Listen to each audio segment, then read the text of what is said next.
चक्षुरुन्मिलितं येन तस्मै श्रीगुरवे नमः। श्रीचैतन्यमनोभीष्टं स्थापितं येन भूतले स्वयं रूपा कदा मह्यं ददाति स्वापदान्तिकं।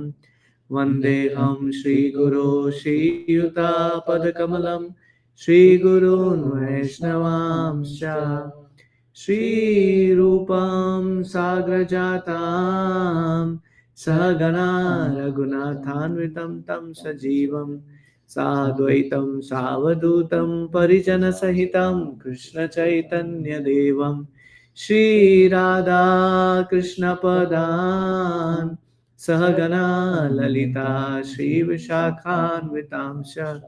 हे कृष्णा करुणा सिन्धु दीनबन्धु जगत्पते गोपेशा गोपिका कान्त राधा कान्त नमोस्तुते।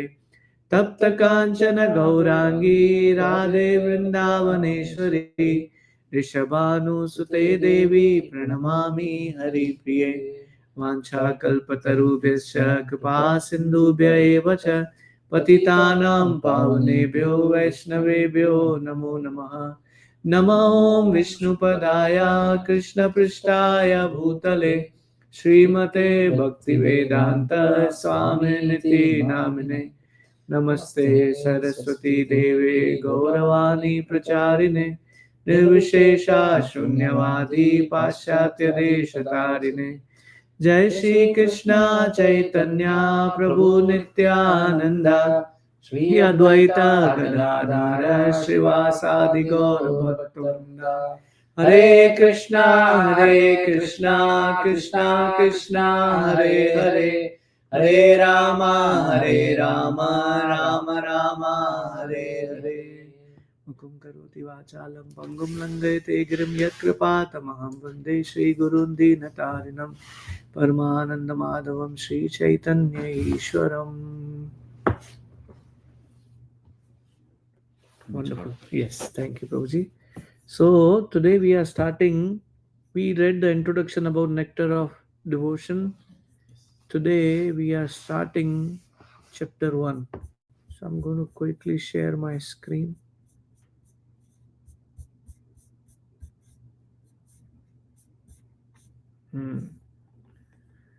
Let me share my screen.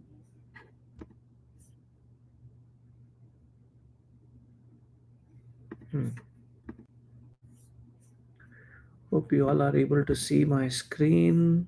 So we are reading characteristics of pure devotional service.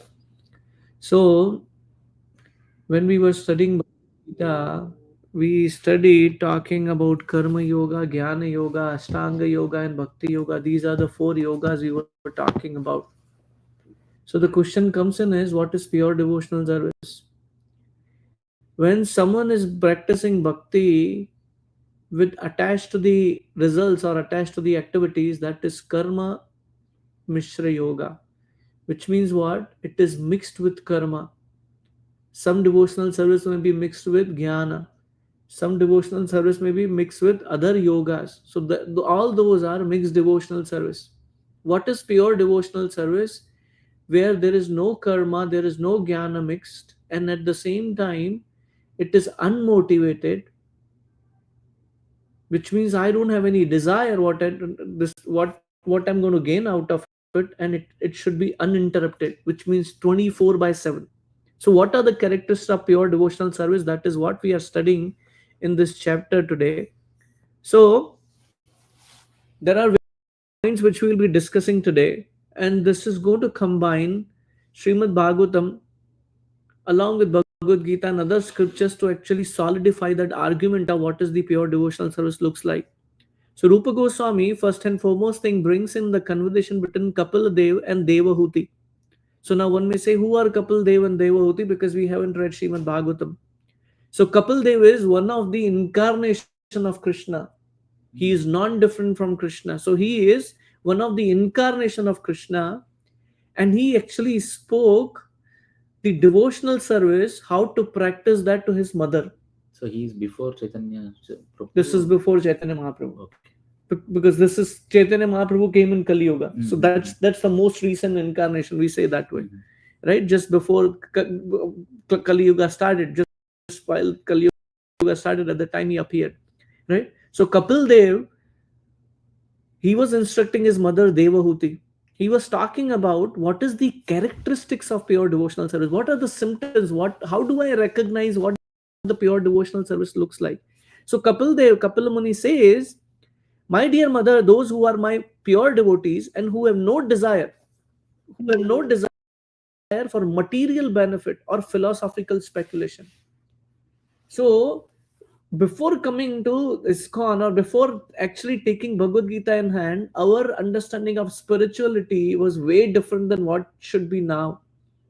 Earlier understanding was that we go to God to fulfill our desire, which means I have some material benefit which I'm looking for. And Kapila Muni is clarifying here that no desire for material benefit or philosophical speculation. Maybe God is like that, maybe God is like that. And whose minds are so much engaged in Krishna's service that they are never interested in asking for anything else. When except the engaged in the service. When Prahlad Maharaj, his father was after his father was killed, and then Narsingadev said, dear Prahlad, what should I give you? You tell me. He said, I don't need anything. There is no tinge of desire to live in this material world or even in spirit. He didn't even ask that I want to go to spiritual world. You know what Prahlad Maharaj says? As long as even a single living entity is there in this material world, I want to rot here with them. I want to take everyone back to Godhead. That is his mission. So that is what is being mentioned here. They do not even beg to live in my abode with me. They don't even ask that I want to go to the spiritual abode. And Prabhupada writes further, there are 5 kinds of liberation, very important. So, there is mukti. Mukti means what? Getting out of the cycle of birth and death. Correct. Mukti is or liberation is the byproduct of bhakti. It's not the output of bhakti. You by default will get it. For devotees don't want to even accept that. What kind of liberations are there? One is to become one with the Lord. Never want to devotee, never want to take that. To live with the Supreme Lord on the same planet. Are this is nice, right? I will not have to take a birth and death altogether. No. To have the same feature as the Lord, looking like the Lord, to enjoy the same opulence as the Lord, and live as a companion of the Lord. Right? A devotee, what to speak of rejecting material sense gratification, does not even want any of 5 kind of liberation. Why? Because he is satisfied simply by discharging loving service to the Lord. I don't want to, because the tendency to enjoy is so strong that even when we somehow get liberated, we want to enjoy with Krishna. Oh, I will do like that. I will do. But a devotee who actually renders, not saying we are at that stage, but we are understanding what that stage looks like. Like for me, if you personally ask me, I personally want to go back to Godhead because I'm not there at that platform thinking about how can I be in this material world and always remember Krishna, because I'm getting distracted by so many things. I'm not liberated, and I don't want to get to that stage. I want to focus on how can I perfect my life and go back to God and serve. But pure devotee is not even asking for that one. So Rupa Goswami is clarifying here in the above statement, Kapila Muni from Srimad Bhagavatam, the actual position of pure devotee is described. That the primary character of devotional service are also defined. Further character of devotional service are described by Rupa Goswami. Yeah, okay, sorry. I know it's real hot, but I also need to class. Oh, sorry. I didn't realize. Sorry. Characters or devotionals are described by Rupa Goswami with evidences from different scriptures. So he is talking about 6 characteristics of pure devotional service. Let's, because there is going to be a lot being discussed today, so let's connect with each other what I've been discussing so far. So one of the characteristics we talked about, the devotee is not interested in any kind of 5 muktis. And now another 6 characters of pure devotional service are being discussed, and I'm going to put what is being discussed, that pure devotional service bring immediate relief from all kind of material distress. We all, whether we agree or not agree, today or tomorrow or in the past, we have gone through so severe distress that we were not able to manage our family affairs, manage various aspects of our life. But what is the qualification, or what is the mercy of pure devotional service? That we get immediate relief from all kind of material distress. Now one question may come: well, Pandavas, they were surrendered. Were they in distress? According to us, they were distressed. But for them, they are not distressed. They have surrendered to Krishna. They are and surrendered to Krishna. So externally, it may do appear like, whatever we do through yeah, Krishna is not. yes, it's not a stress. So those people don't experience that. Another one is pure devotional service is the beginning of all auspiciousness. Subhada. Shubha means everything becomes auspicious. Whatever activity you perform, they are like performing sacrifices. They are like performing yajna. That is the purpose of, that is how the pure devotional service is there.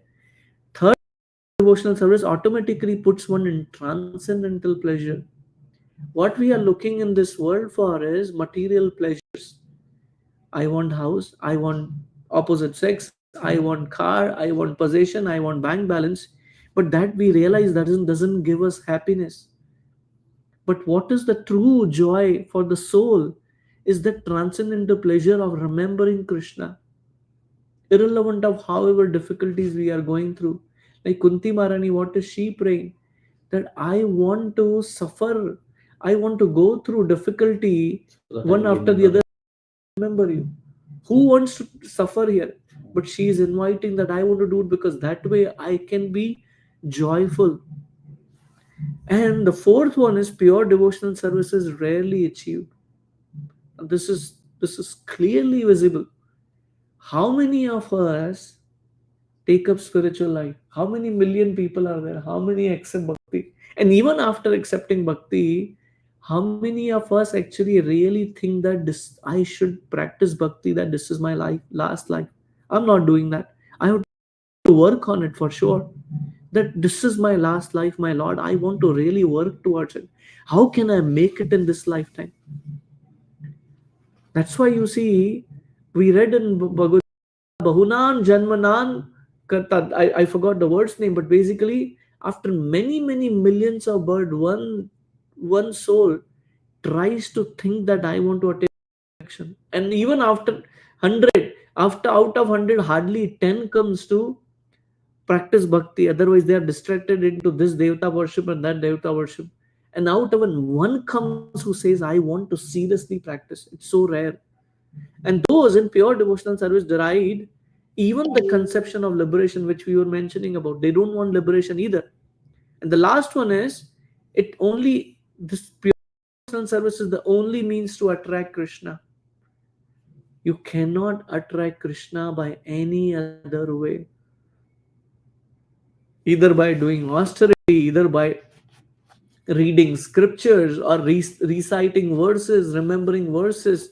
Well, that may help, but that's not what Krishna is looking for, right? Krishna is all attractive, but pure devotional service attracts even him. Why did Krishna become a charioteer of Arjuna? Why? Because he is Surrender. so to his devotees. He wants to be the servant of his devotees because they are bhaktas. So even he is attracted. Like I was just telling the other day the story about Bondu. Just a simple guy. Krishna was running behind him. Where are you going? Please don't go away from me. I will come to your guru and I will eat whatever he is making. I'll eat there. Right? So this is very important. This is the first part we covered. So what is the first part we covered about? How devotional service bring auspiciousness. It is beyond these six liberation. And how are the six things you, what even six liberations, no, but devotee is not willing to do it. He is actually willing to serve, always think about Krishna. And now the second aspect which is being covered is relief from material distress, which we are beautifully mentioning in one of the byproducts or characteristics of pure devotional services. One is free from material distress. So today, so much chaos is there in the world, whether from a political perspective, whether from other country perspective, whether from health perspective, whether from material nature perspective. How do we get relief from material distress? In Krishna Bhagavad Gita, Now this is very important aspect which is coming. Krishna told in Bhagavad Gita that Sarva Dharman Parityaja, you leave all variety of religion and surrender unto me. I will free you from all sinful reaction. I will free you from all sinful reaction. So the question may come, right? Question may come, how do the sinful activities come? Right? Based on the activities we perform in this life and we activities we performed in our previous life, right? And we suffer those sufferings, whatever sinful reactions are there, the karma, the results we suffer for that. And why do we perform sinful activities? Because we don't have a knowledge, we are in ignorance. Now for an example, the speed is 70 and I'm driving at the speed of 90, and then the cop catches me and you tell him, well, actually I did not know the speed limit is 70, what would happen? Do you think he will leave you? Ignorance is not an excuse. Law is a law. Same way material law is maintained, and what if I don't know, that does not mean that law doesn't apply to me. For an example, I'm killing animals to eat, right? To give pleasure to my tongue.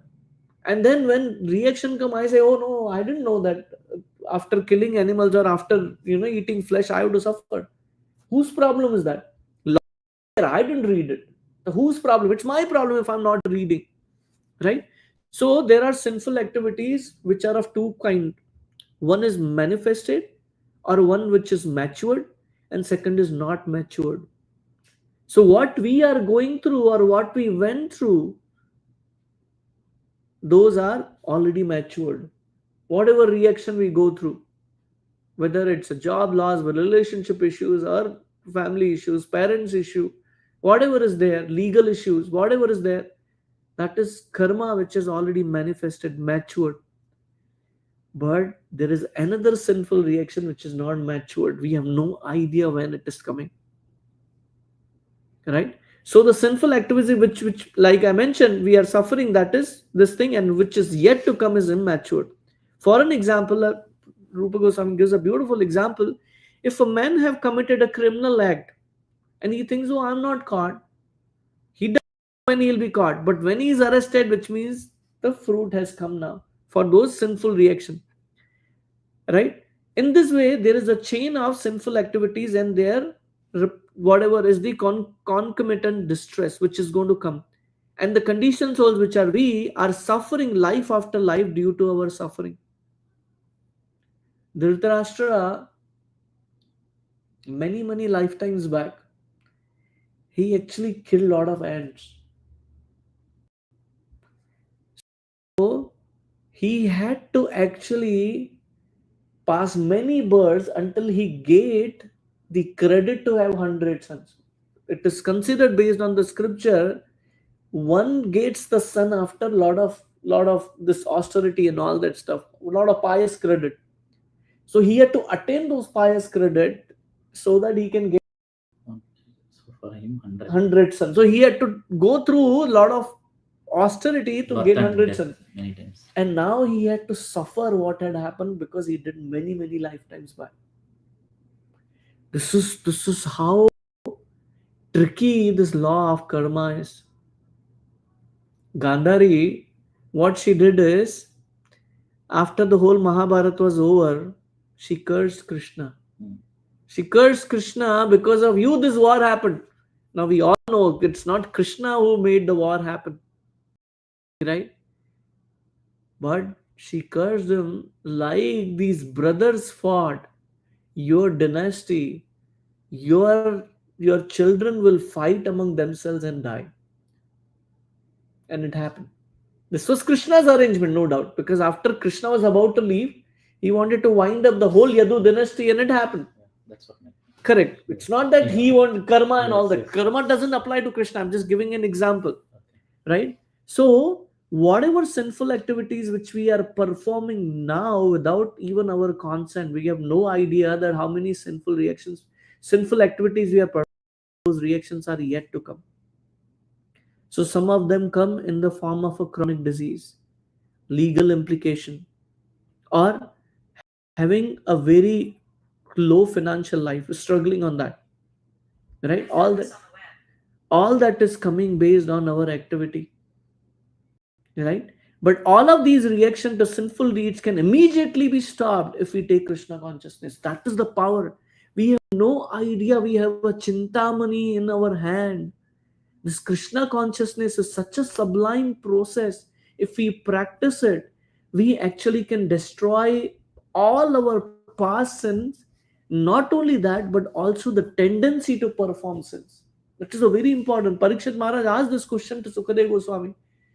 My dear Lord, he tells to Parikshit Maharaj, Gurudev, please tell me, how, if everyone has atoned on their sinful, then why they are again and again going to suffer? Because their tendency to perform the sin isn't gone. So even if I go and take a bath in Ganga, all my sins are gone, but the tendency is still there. I will again go and do that sin. Right? So in Srimad Bhagavatam, Lord Krishna says to Uddhava in 11th canto, my dear Uddhava, devotional service unto me is just like a blazing fire. Like I remember when I was a small boy, whatever kachra or whatever paper and all that stuff will be there, we will put it as one bundle, we will lit fire. During winter season, we will burn our, or we will just warm our hands, and at the same time, we will just destroy all that, this thing. Similar way, the devotional service is like a blazing fire, which can burn into an ashes, unlimited fuel supply to it. All our sins can be destroyed if we take our devotional service very seriously. This purport is that as the blazing fire can burn any amount of fuel to ashes, devotional service to the Lord in Krishna consciousness can burn up all fuel of sinful activities. Right?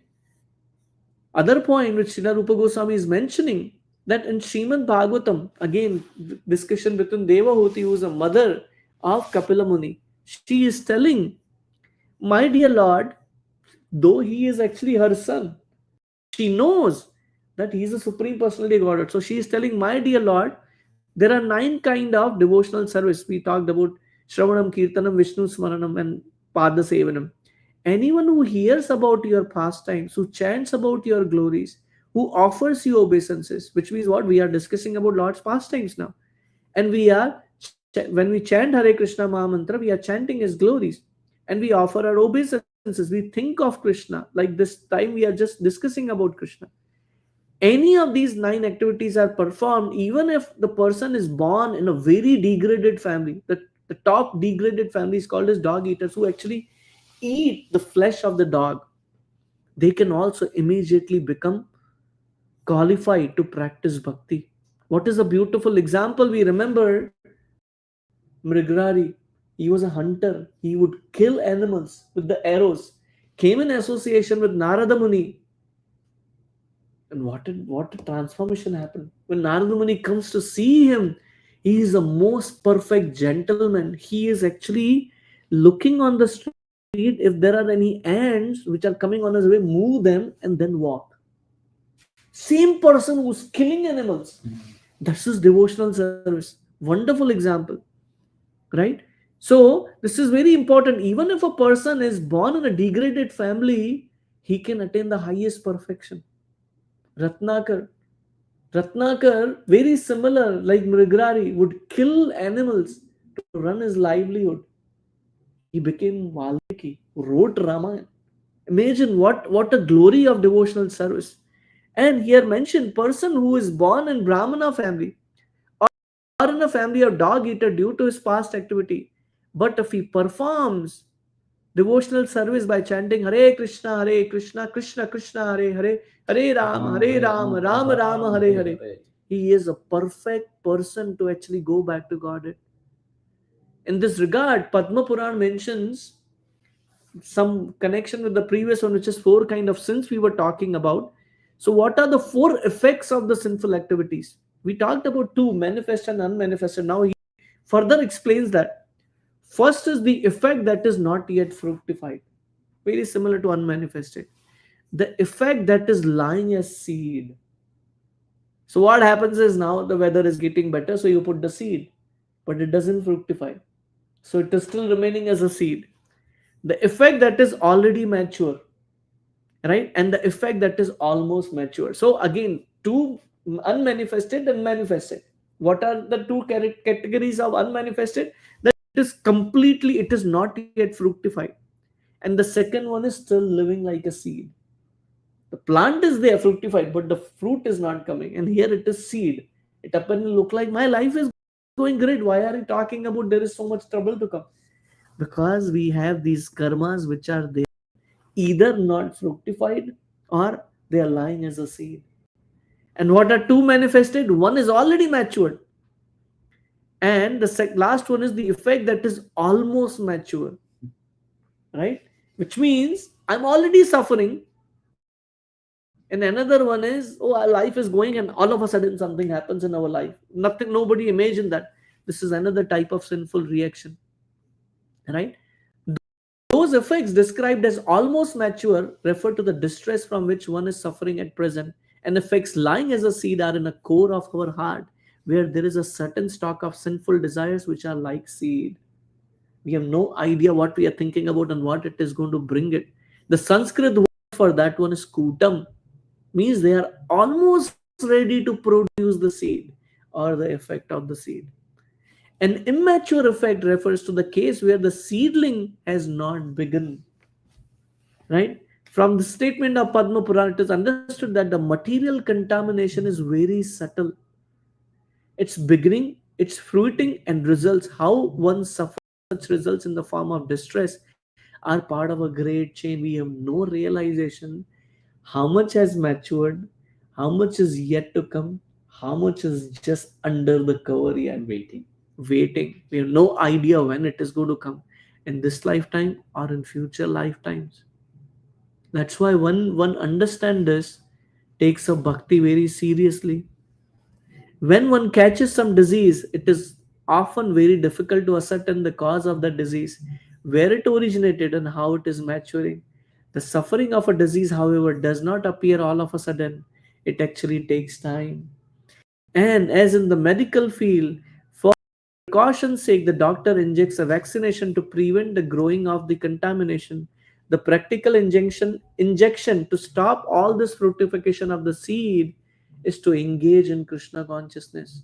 We don't have to worry about what is coming up, whether it's a seed, whether it's a seedling. I don't Yeah. have to worry about if I'm taking devotional service very seriously. In this connect, Sukadev Goswami actually mentions again from Canto 6, Srimad Bhagavatam, chapter 2nd chapter, verse 7. He talks about the story of Ajamil. Ajamil was a son of a Brahmana. He himself was a Brahmana. Very pious guy. His life was very nicely going on. He got married to a beautiful wife. He was serving his parents nicely, taking care of his wife properly. One day, his father asked him, you go to the forest and get the wood for, fire, yeah, because we would need to cook. He went there, he saw a prostitute enjoying with lusty man, and he got attracted, and he developed a desire to enjoy that prostitute. The desire went on so strong that he left his family. He actually ultimately get married to that prostitute. And because this prostitute always wanted to earn money, she wants money, money, money, so he had to earn money. So because he would not be able to satisfy her and she would not give what he is looking for, so he would actually ultimately started stealing people's money and started killing other people. And he became so sinful. He had many sons, many children through this prostitute, but finally at the age of 80, he had a son. His name was and he called Narayan, and that's how actually he was somehow realized what is going on. So what had happened for him, Ajamil? Sorry, I just something happened. For Ajamil, what had happened at that time? The fructification did not happen, right? Fructification did not happen for him. So when the result came all of a sudden, he realized he was under beyond his control what's going on here, right? So this is important that the Ajamil gave an example about these reactions which are about to come, and then he realized and he started chants the name of Hare Krishna Maha Mantra and he actually perfects his life. Right? Now, one may say, based on the four Vedas, there are various injunctions given to actually atone for the sin. Like, for an example, giving money in charity or undergoing austerity, going to holy places. One can temporarily become free from the reaction of sinful activity, but at the next moment, he must again become engaged in sinful activities because the tendency is not gone. Prabhupada gives an example: a person who likes to enjoy sex life, if he has a venereal disease, then he goes through various suffering, severe pain in medical treatment, and somehow he gets cured, but his tendency to enjoy sex life is not gone. He again becomes a victim of that, and again he has to go through the same amount of suffering. So, similar way, these ritual performance or charity or austerity, which is performed based on the Veda, if one actually does not do those activities, one if he does those activity, it may remove some of the sin, but does not remove the sinful tendency because he has still tendency to do again and again and again. Another example is given in Srimad Bhagavatam, like an elephant. You know what is elephant bath? The elephant goes and take a bath for hours and hours and hours. But once he comes out, he actually rolls in the mud. What's the point in taking a bath if you just wanted to do the same thing? This is the same tendency people have. When they perform various activity in devotional service, or they want to do these activities, but then they again want to incur those activities which are not good for them. Again, another example in fourth canto Srimad Bhagavatam, it says, Sanat Kumara says, my dear king, the false ego of a human being is so strong that it keeps him in the material existence as if tied up by a strong rope. Only the devotees can cut off the knot of the rope very easily by engaging themselves in Krishna consciousness. We have so much of ego. The reason why we struggle in this material world or why we are in the material world is because of false ego. I am so and so, I'm so and so, and a lot of problems are caused when someone is trying to put that identity down. How can you do that? I am this and this, I am so and so person, right?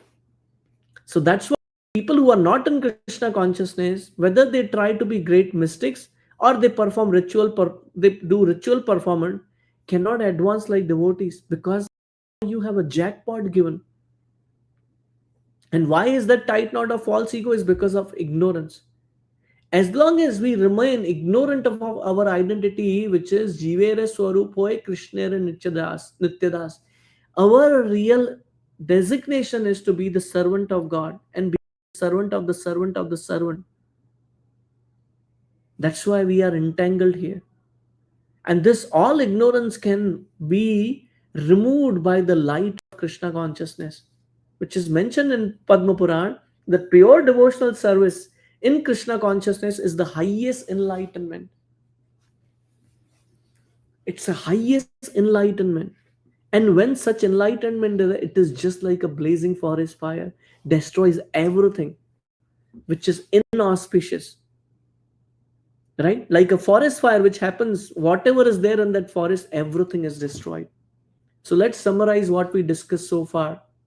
Can you all share each one point what we discussed so far?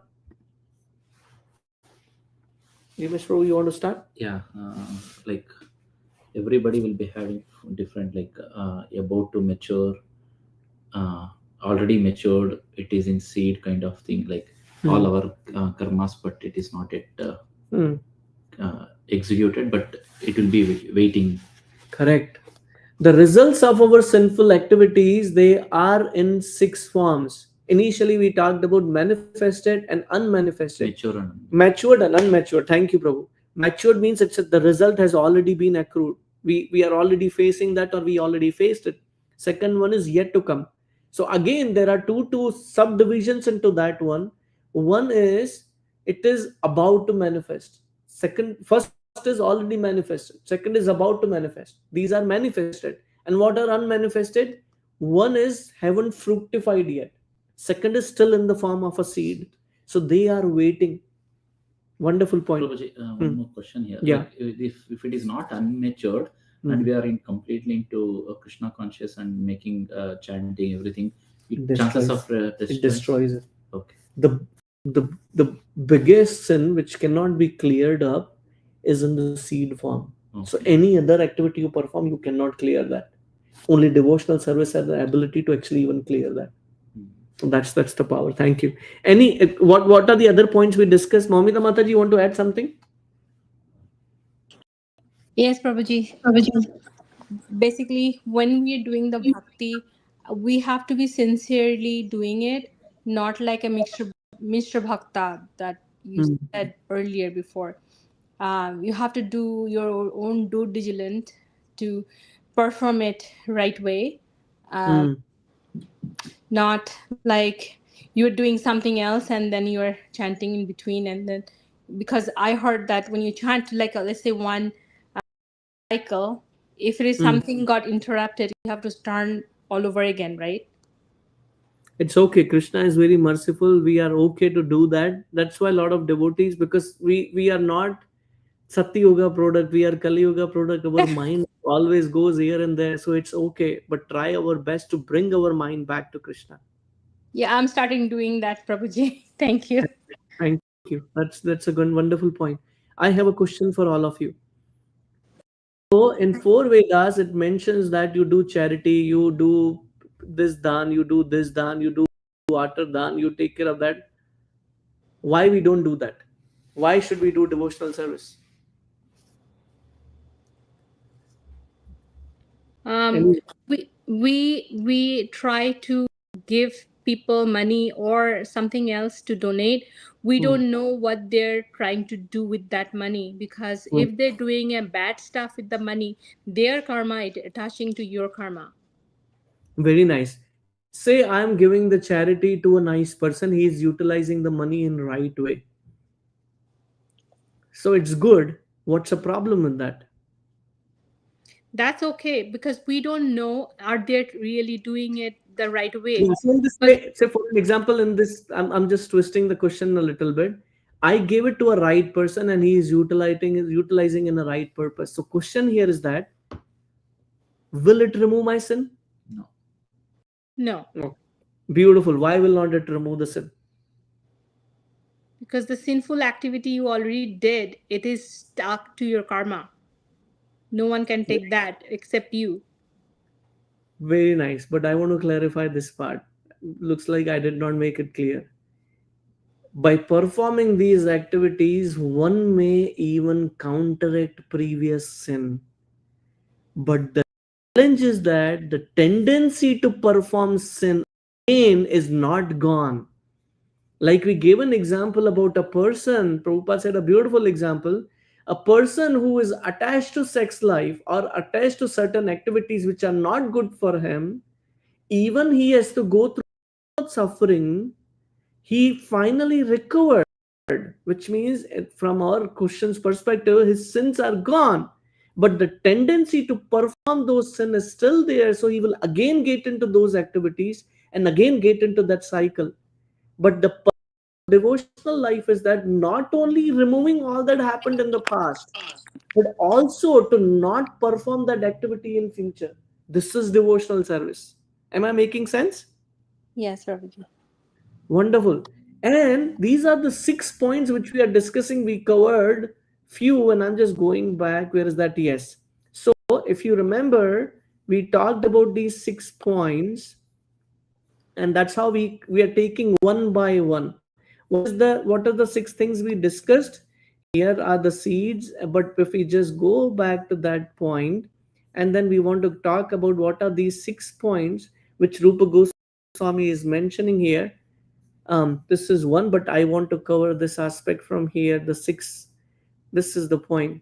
No, this is liberation. It's further down here. These are the 6 points. What are the 6 characteristics of pure devotional service?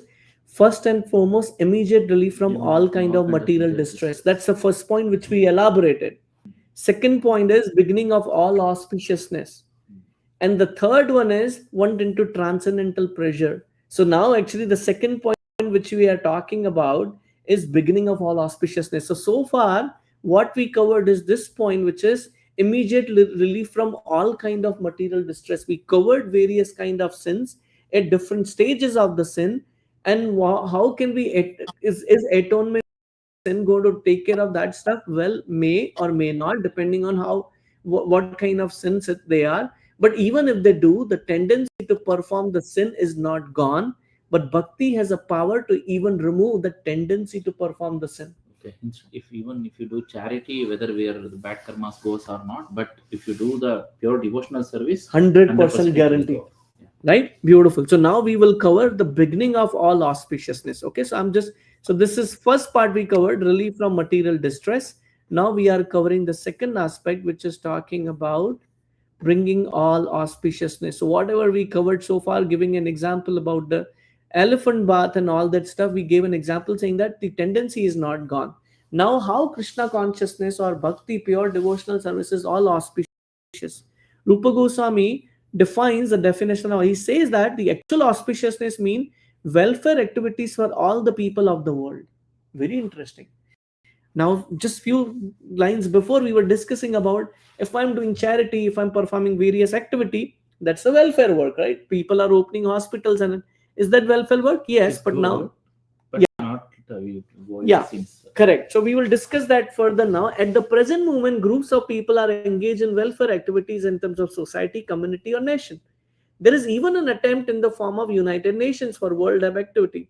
But due to the shortcoming of limited national activities such as general mass welfare program for the whole world is not practically possible. And that's why it's failure. So many countries are still fighting. The Krishna conscious movement, however, is so nice that it can render the highest benefit to the entire human race. How? One may say how. Like we were discussing just few lines before, what is our problem? Why are we in this material world? Because we have a false ego, and because of the false ego, we think that this is mine, this property is mine, this country is mine, and that's why people are fighting. If one understand that I am the servant of God, if everyone understand that, then there will be no fight, right? That is how understanding Krishna consciousness at the root level. What is bhakti bringing? Bhakti is not something, a magical wound which changes your thing, right? But it actually transforms your heart. And when that heart is transformed, rather than that heart filled with false ego and all these bad things, we are actually utilizing the same heart and mind to actually give help to others, right? That's an important part, right? Everyone can be attracted by this movement, and everyone can feel the result. Therefore, Rupa Goswami and other learned scripture scholars, what they say, that you bring bhakti to others. This is a very important welfare activity.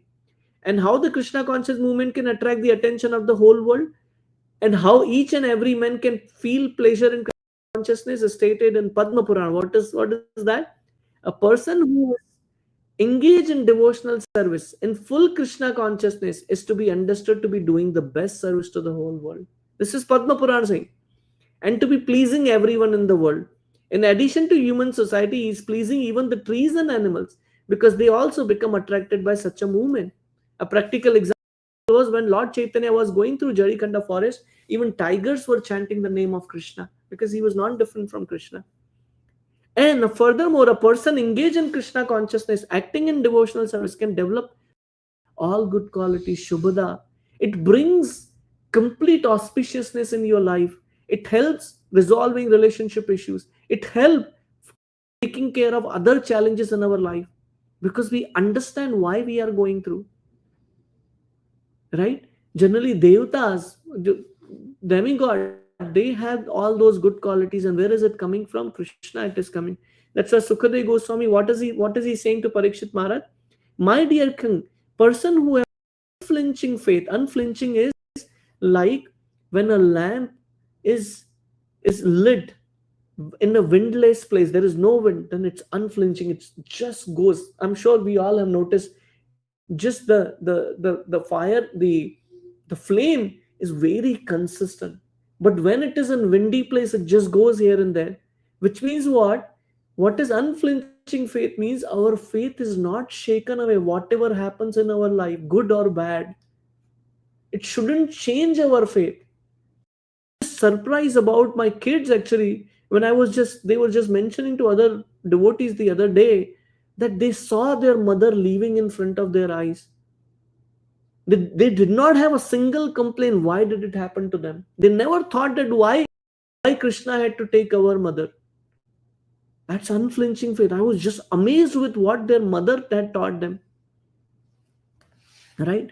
This is very important. So this is byproduct of that. On the other hand, a person who is not Krishna consciousness has no good qualities. Even if he pertains or if he shows certain qualities, it is all about when things change, that person behaves very differently.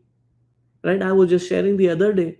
Like I remember in our times, there used to be singer called as Kishore Kumar, very powerful singer. He became so mad after outside his house there was a sign like we say beware of dog. He wrote beware of Kishore Kumar. And anyone who would even just ring the bell to even drop off, post office box or post mails, he will bite their hands. Oh, is it? Same powerful singer, he just became so mad. I remember I grew up listening to his songs, beautiful songs he would make. What is the condition? What is the condition? Or we see today's Bollywood actors, oh my goodness. You see their children or what they are doing behind the scene. My goodness, I was just shocked when I would hear what is happening in those activities.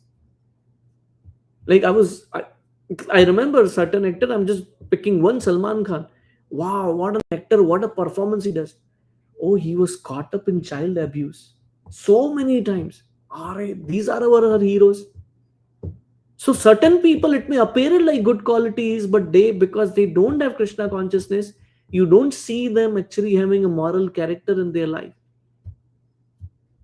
Right? Even though a person is highly educated academically, if he cannot go beyond the sphere of mental activities, then he is sure to perform only material activity and thus remain impure. I remember I just left my previous company. The CEO of that company, he had an illicit relationship with his secretary, and she actually became pregnant. It went in the news the next day morning. He's the CEO of the company. Next day in the morning, this guy immediately put his papers, got out, and they reached out to newspaper, removed that ad. But this is what happened. You see, CEO of the company, man, you studied, you reached there. What is the character you are building?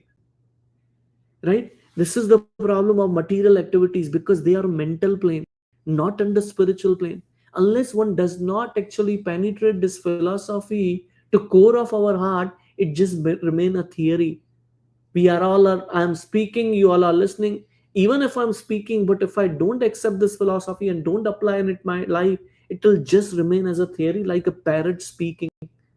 We really need to understand how to go next level. Example, a Krishna conscious boy, even if he is not very well educated by the university standard, can immediately give up an illicit sex life, gambling, meat eating, intoxication. Whereas those who are not in Krishna conscious, although very highly educated, are often drunken, eaters, sex mongers, and gamblers. Just give an example. Imagine when Prabhupada came to America, he came to hippies. Hippies were unlimited sex with anyone and anybody. That's their culture. And Prabhupada made them devotees. What to talk about leaving the sex life? They even start taking onion, garlic, and drinking coffee, which is so rare to find it in America today. Whole America runs on coffee. They just left it. This is power of bhakti. Versus, I just gave an example about CEO. What did he do? Tiger Woods. He used to be a great golf player. Oh my goodness, what had happened to his life? Disgusting. Or this guy Jeff Bezos, his CEO, he had so many issues with his life. If you see what had happened, he had a divorce, his wife left, and all that stuff. Another one, Steve Jobs, Microsoft CEO. Oh my goodness, what? Same, opposite sex with the secretary and all that stuff. This is, imagine, these are the leaders of the society today. What is that education giving us? Nothing compared to Krishna conscious, where even the lowest of lower people actually take up this life so nicely. There was, want to share this example. There was a drug seller in New York. So a police was trying to catch him. He was running and there was Harinam Sankirtan going on the street. So he entered into that Sankirtan party and somehow escaped from the police and he entered the temple. He went to them and police was still there searching where is this guy gone. So he stayed in the temple because afraid that police will catch, but because he was in the temple, so he has to follow everything whatever is happening in the temple. So he started waking up early in the morning. He started doing chanting like everybody's doing. I have to do it. What I have to show them, I'm not a thief, I'm not a drug seller. Started doing. Weeks passed. This guy shaved his head and took up this process and became a temple president. Power of devotional service. So many live examples. We don't have to even go to the scriptures. There are so many examples. Another example, there was one guy. He was so mentally ill that he would pass number one and number two in his pant day and night. And one time Prabhupada was on the street and he hold Prabhupada's feet. And these devotees are pushing him away. Pushing him away. Go, go, go, go. You filthy person, you get out from this is such a great soul. Why you're touching his feet? Prabhupada said, no, let him touch. Next day he came to the temple. And they were pushing him out, getting him out of the temple. Prabhupada said, no, let him sit. So he said, and Prabhupada said, you shave his head, you give him nice prasad.